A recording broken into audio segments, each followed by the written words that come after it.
Biblically Centered Kids. Well, hello and happy Wednesday, everyone. Welcome to another great day of the Biblically Centered Kids podcast. We are right smack dabbed in the middle of November. Today is November 13th, 2024. My name is Mr. Johnny, and thank you so much for tuning in today. And I bet we're going to have a little bit of fun. Have any of you kiddos out there seen the movie Fantasia? Well, if you can believe it, on this day, all the way back in 1940, the movie Fantasia first premiered. Fantasia was pretty groundbreaking for its combination of classical music with animated visuals, and it introduced the idea that animation can be an art form for all ages, not just children.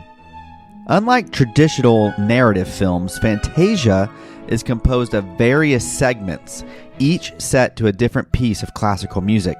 This structure allowed for diverse styles of animation and storytelling. Fantasia influenced many subsequent animated films and has inspired various adaptations and tributes in pop culture all throughout history. All right, here's some interesting facts about Fantasia. The film involved collaboration with famous musicians and conductors, including Leopold Stokowski, who conducted the Philadelphia Orchestra for the score. Fantasia was one of the first films to use the then new technology of Fantasound, an early stereo sound system that enhanced the viewing experience. Despite its innovative approach, Fantasia actually struggled making money at the box office. It wasn't until later down the road that it started to gain recognition and acclaim. The film was re-released multiple times over the decades, with each release introducing it to new generations of audiences. It became a beloved classic and won an Academy Award for Best Original Score.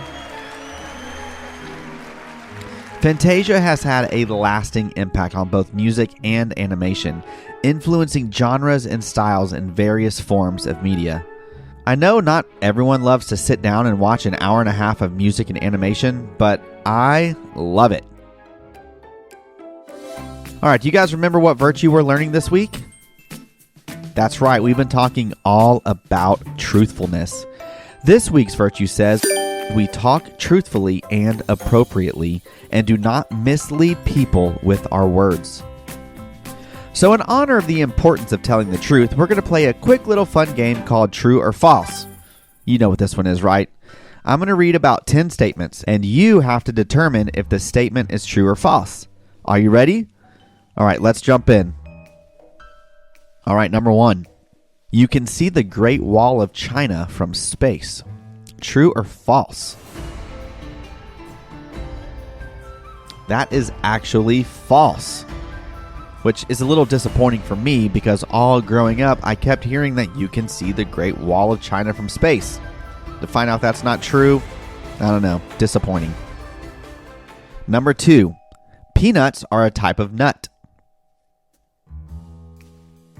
That is false. Peanuts are actually legumes. Number 3, butterflies taste with their feet. That is true. I'm thankful we don't taste with our feet because all I would be tasting all day is the floor or my shoes. Ew. Number 4, a watermelon is a type of berry. That is true. So apparently, botanically, watermelons are classified as, I'm going to see if I say this right, it's either pepos or pepos. We're going to say pepos. So watermelons are classified as pepos, which is a type of berry that also includes cucumbers, pumpkins, cantaloupes, and a few other fruits in the Cucubertaceae family. Oh man, I can't say that. Cucurbitaceae. I'm sorry for the people out there who know how to say that word. I have no clue what it is. Number 5, Dalmatians are born without spots. That is true.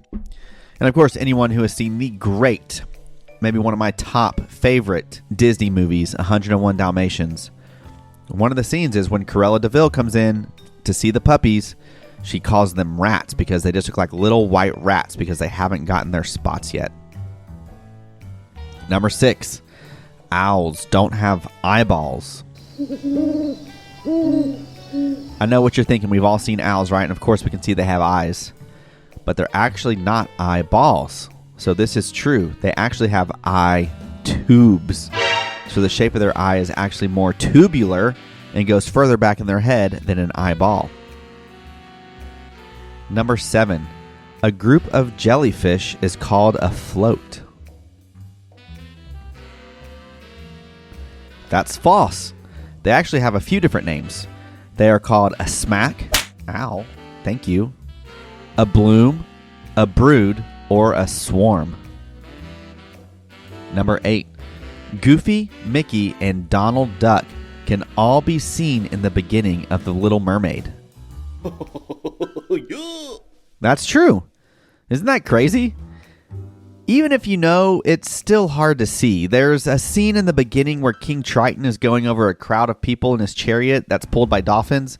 And in the crowd of people, you can see Goofy, Donald, and Mickey all standing together. Oh, boy. Number 9. Astronauts cannot burp in space.